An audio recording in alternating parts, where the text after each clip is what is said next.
Good afternoon. As one of Uncle John's heirs, I am appreciative of this opportunity to express the family's deepest gratitude for this highest recognition for his baseball career.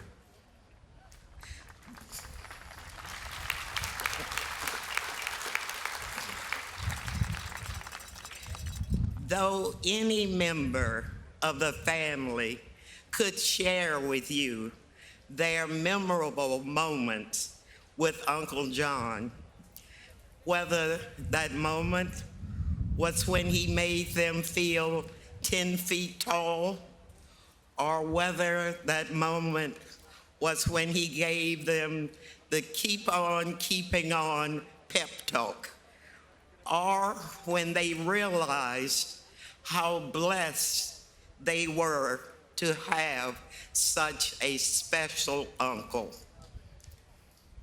But I am the one standing before you today, primarily because I hold the longest membership in AARP.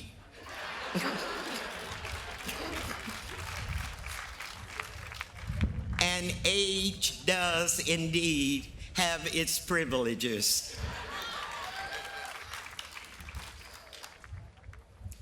So I'll begin by expressing the family's thanks to the early baseball era committee for their selection of Uncle John as a member of the class of 2022.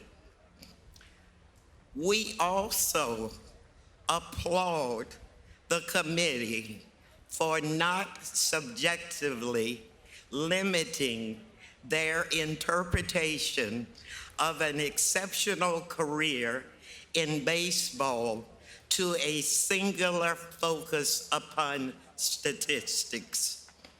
In other words, expanding their view to include the totality of one's work in baseball.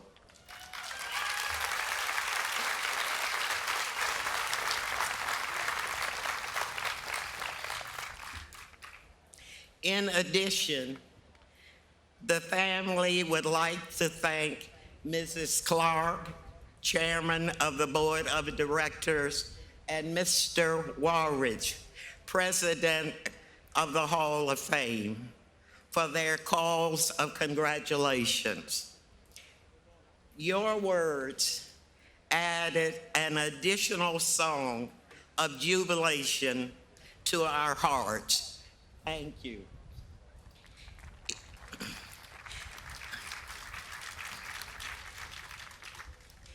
If Uncle John were here with us this afternoon, his usual spirit of humility and gratefulness would be on full display.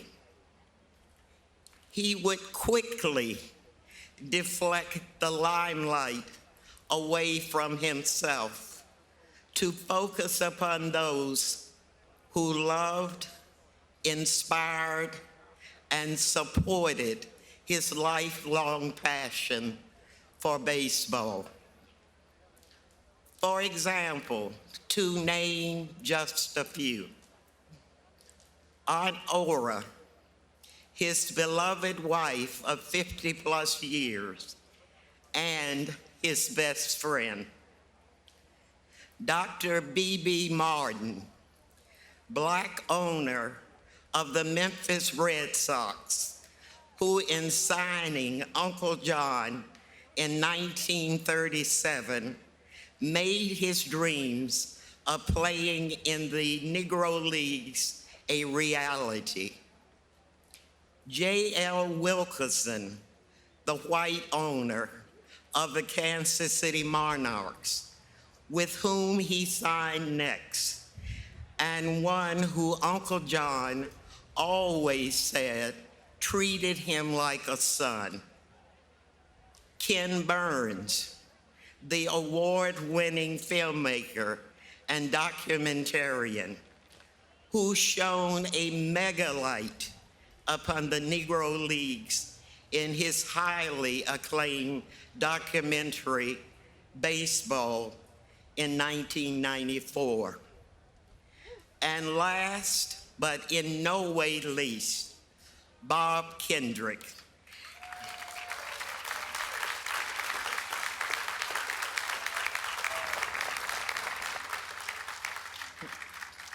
President of the Negro Leagues Baseball Museum, would be acknowledged and thanked by Uncle John for his leadership in advancing the mission, the prominence, and the vitality of the museum.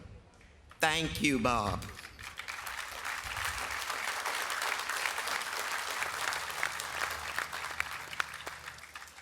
A precious few outside the family knew that Uncle John had always wanted Bob to be his successor as museum president. Moreover, Uncle John was highly attuned to talent, whether it be on or off the playing field. Uncle John would also probably weave into his words to you this afternoon the notion of timing. That is the positivity with which he viewed a majority of the occurrences in his life. In this light, he would remind all of us that his playing career was in the Negro Leagues, and that today he was being inducted into the same class as a Black baseball pioneer, Bud Fowler, and a former Negro League All-Star, Minnie Mayoso.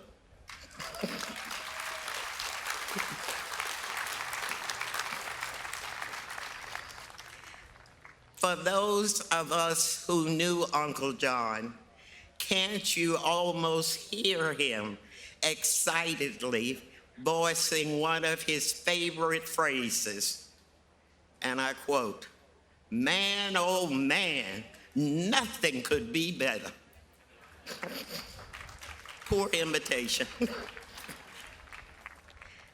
And though Uncle John did not wear his religion on his sleeve, he was a deeply religious man. In fact, if his visits to family included a Sunday, you knew you would be accompanying him to a Methodist service that Sunday, regardless of your denomination. And with those visits, I came to learn over the years some of Uncle John's favorite Bible verses. One he often referenced was Romans 5, verses 1 through 5, which reads in part, and I quote, "Affliction produces endurance, and endurance produces character, and character produces hope," end quote.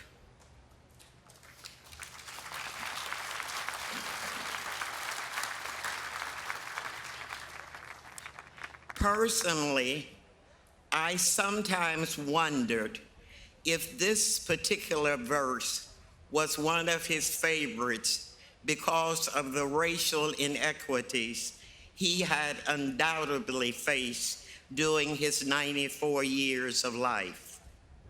However, I never asked him and concluded that this particular verse was a part of his North Star.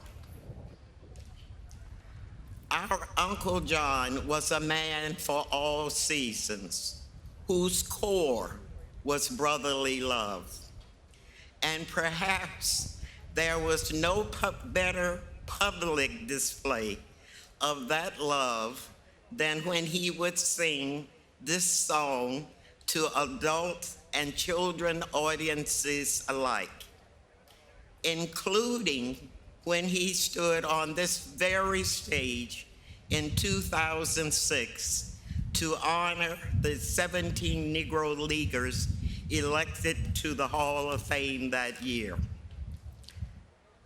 The lyrics to that song are only 10 words long, and I quote, "The greatest thing in all my life is loving you. Thank you for loving our uncle." What a beautiful way to end that speech. Dr. Angela Terry, the niece of Buck O'Neil, reciting the lyrics of that famous song that he sang back in 2006 right here in Cooperstown. In loving you. So nice.